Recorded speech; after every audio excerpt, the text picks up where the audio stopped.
Paano po kung mahirap lang tayo, kulang tayo sa budget, tapos meron tayong sakit sa baga, diba? Lagi tayong nahihirapan dyan. Ano magagawa nating home remedies, bukod sa syempre gamutan ng doktor, para sa sakit sa baga, ano yung mga best foods na dapat kainin, at ano rin yung mga pagkaing medyo bawal or bad foods para sa baga. Tuturo po natin lahat ngayon para matulungan yung kababayan natin. Maraming klaseng sakit sa baga. Ito yung baga ng healthy na tao, maganda, pink. Ito yung baga ng naninigarilyo. Ayan, pag heavy smoker, nangingitim. Kaya maraming sakit pwede makuha. Emphysema, bronchitis, lung cancer, plema, pulmonya, kahit tuberculosis, mas mabilis pa tamaan. So, yan po ang mga iba't ibang sakit sa baga. Ang senyales ng sakit sa baga, bago tayo pumunta sa mga good foods at bad foods, maraming sintomas, pero kadalasan plema, di ba? Maplema, maubo, hingal, hirap huminga, baga usually. Pwede rin puso, pero more sa baga. Minsan, umuubo na may dugo. Pag may dugo, baka sa lakas ng ubo, baka lung cancer, yan ang ayaw natin. Masakit ang dibdib, chest pain, pwedeng puso, pwedeng baga din yan. Nangihina, walang gana kumain, weight loss, syempre, pwedeng baga or puso. Tapos laging hinahapo, wala rin gana kumain yung mga may sakit sa baga. Magbibigay muna tayo ng simple tips para lumakas yung baga, luminis ang baga. Number 1 talaga, tigil talaga sigarilyo. Ito pinaka best tip sa lahat. Karamihan ng sakit sa baga galing sa paninigarilyo. Pag may x-ray, nakita may bukol sa baga, ay tatanong agad ng doktor, naninigarilyo ka ba? Pag smoker, may bukol sa baga, malaki tsansa lung cancer. Pero kung may bukol sa baga, tapos hindi ka naman naninigarilyo, ay malamang hindi po cancer yon. So talagang sigarilyo ang delikado. Habang malakas pa tayo, habang bata tayo, at habang kaya natin, maganda nag-exercise, lakad-lakad. Kahit lakad-lakad lang, mas naglalakad, mas gumaganda circulation, mas bumibilis ang hinga natin, napapractice yung baga. So, pag hinihingal tayo, napapractice yung baga, lumalakas ang baga at puso. Pero kung medyo may edad na, walking na lang o mabilis na lakad, mabagal na lakad sa patag, pwede na yon. Iwas sa sigarilyo at pollution. Ayan, nakamask siya. Maraming kotse, maraming usok, maraming nagsisiga kasi yung mga baga ng taong nasa city, sa syudad, mas madumi yung baga. Mas maganda nga yung baga ng mga taong nasa probinsya. Iwas infection. Mas maraming infection, din naghuhugas kamay, mas madalas tinatamaan ng pulmonya yung baga, mas ayaw natin. At syempre, dapat hihinga ng malalim. Yan, hinga malalim, bilang 4 seconds, pigil mga 3 seconds bago exhale. Kahit 5 minutes hinga para i-practice yung baga, dumami yung oxygen sa baga. Tapos, syempre, ito yung topic natin, may mga pagkain nakakalala, di ba? Hindi naman totally bawal, pero iiwasan natin kasi nakakasama ito sa baga. Sobrang alat, sobrang prito, processed meat, tingnan natin isa-isa. Salty foods. Pag sobra alat yung kinakain natin, ang Pinoy talaga, sobra dami tayo kumain ng alat. Base sa pag-aaral, 4 times ang dami ng asin na kinakain natin sa requirement natin. So, requirement ng katawan natin, palagay ko, 2,000 milligrams lang. Pero ang Pilipino, at least 8,000 milligrams ang kinakain na dami ng alat. Maraming alat, nakaka-high blood, mas maraming tubig ang nananatili sa katawan, mas hindi maganda sa baga, mas dumadami ang plema. So, salty foods causes fluid retention. Number 2, ang dairy products, gatas, usually, depende sa inyo, pero usually, pinapaiwas o pinapabawas.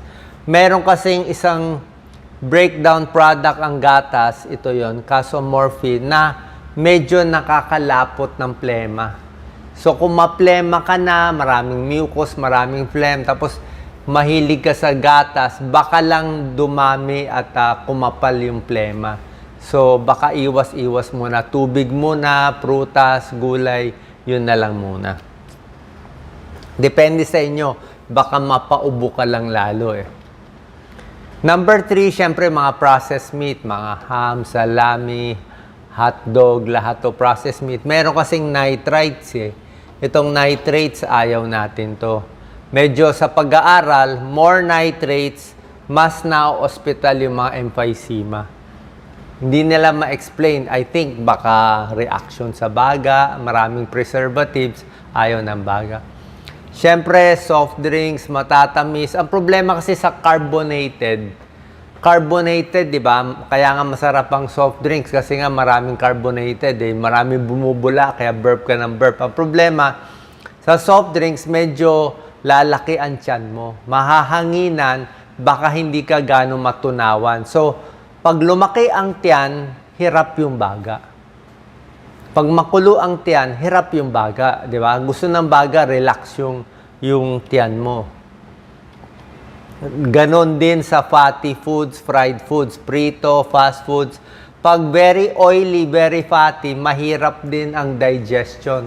Matagal yung pagkain sa tiyan, nagbo-bloating, kinakabag. So, pag kinakabag ka, puro hangin ng tiyan, naiipit yung baga.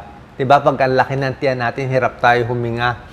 So, pag hirap tayo huminga, may sira na yung baga, may emphysema, may hika, may bronchitis, lalong mahirapan huminga. Plus, hindi rin maganda, syempre, fatty foods, nagbabara din sa ugat, sa puso.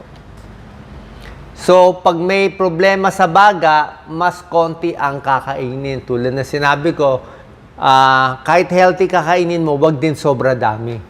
Pag busog na busog ka masyado, di mapupuno ang tiyan mo, mahirapan ka rin ulit huminga. Di ba? So, dapat yung kain mo, mas madalas 4 times, 5 times a day, pero mas konti, para hindi busog na busog, para mas makakahinga ka ng maayos. Okay? Dapat sapat na tubig din. Mas maraming tubig iniinom, mas lumalabnaw yung plema. Diba? Hinga ka ng hinga, na-dehydrate. So, mas maraming tubig, mas lumalabnaw yung plema. Maganda. Eat small meals. Pag kumakain, dapat nakaupo straight. Pag nakaupo, better, mas nakakahinga tayo. Huwag kuba. Saka iwas sa pagkain, nakakakabag, nakakahangin sa tiyan. Ayan, no? Usually, mga chichirya nakakahangin, diba? Salty na, diba? Maalat. Ito naman. So, alam nyo na yung mga bawal, ha? Ano naman yung mga magandang pagkain makakatulong sa baga? Ito. Pampalinis, pampalakas ng baga.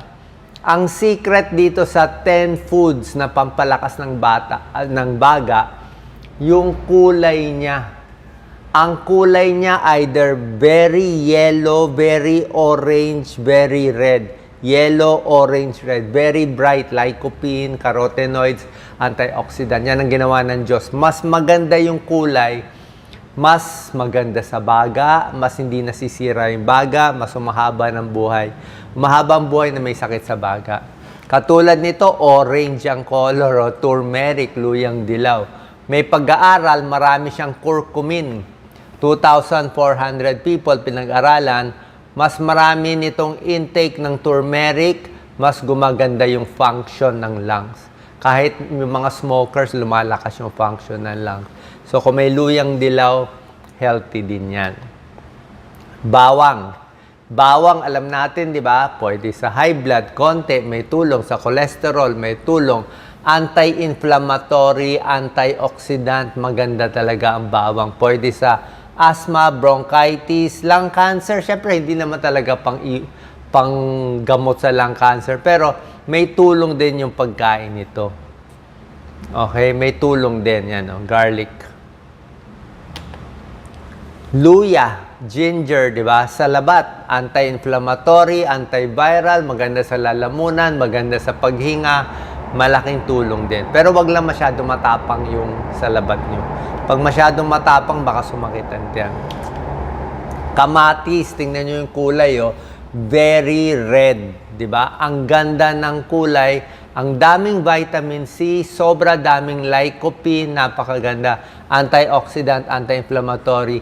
May konting pag-aaral, baka mabawasan yung pagkamatay sa chronic obstructive pulmonary disease, mga emphysema. Tingnan nyo yung kulay, kalabasa, very orange, di ba? Orange, yellow, orange, red. Kaya marami siyang beta-carotene, lutein, zeaxanthin. Napakaganda. Antioxidant, anti-inflammatory, very healthy. Kaya yung mga bata, kainin nyo yung makukulay. Diba? Mas marami nito, yung mga smoker kasi, sabi ko nga, tigil sigarilyo. Pero yung dating naninigarilyo, mababa ang carotenoids, antioxidant ng mga smoker. Bumababa yung antioxidant ng smoker. So, kailangan bawiin ng kalabasa. Number 6 out of 10, beans, munggo, garbanzos, napakaganda. Supports lung function, maraming minerals, magnesium, iron, copper, potassium, kasama siya sa Mediterranean diet. Ito yung sikat na diet para sa puso, preserves lung function, pag iwas, nakaka-prevent pala lung cancer at COPD. Omega-3 fatty acids, dilis, anchovies, mga fatty fish, napakaganda. May tulong sa COPD at sa hika. Ayan, nababawasan yung sintomas ng sakit sa baga.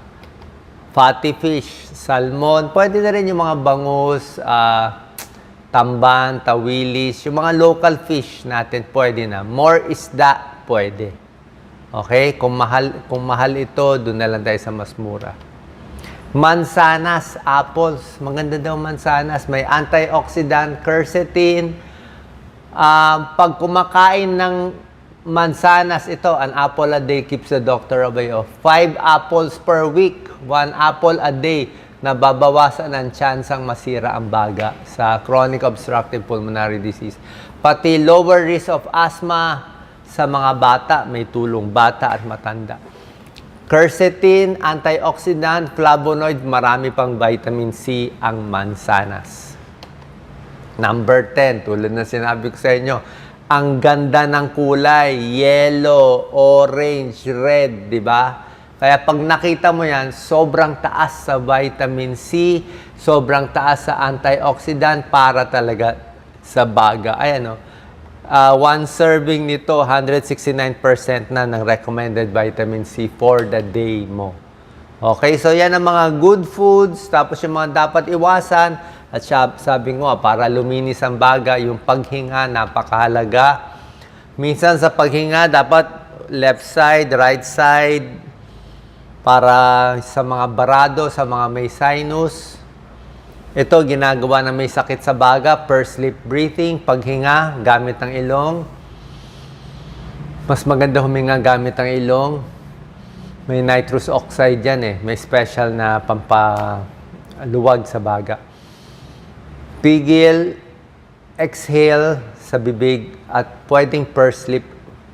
Parang nagbo-blow ka sa stroke.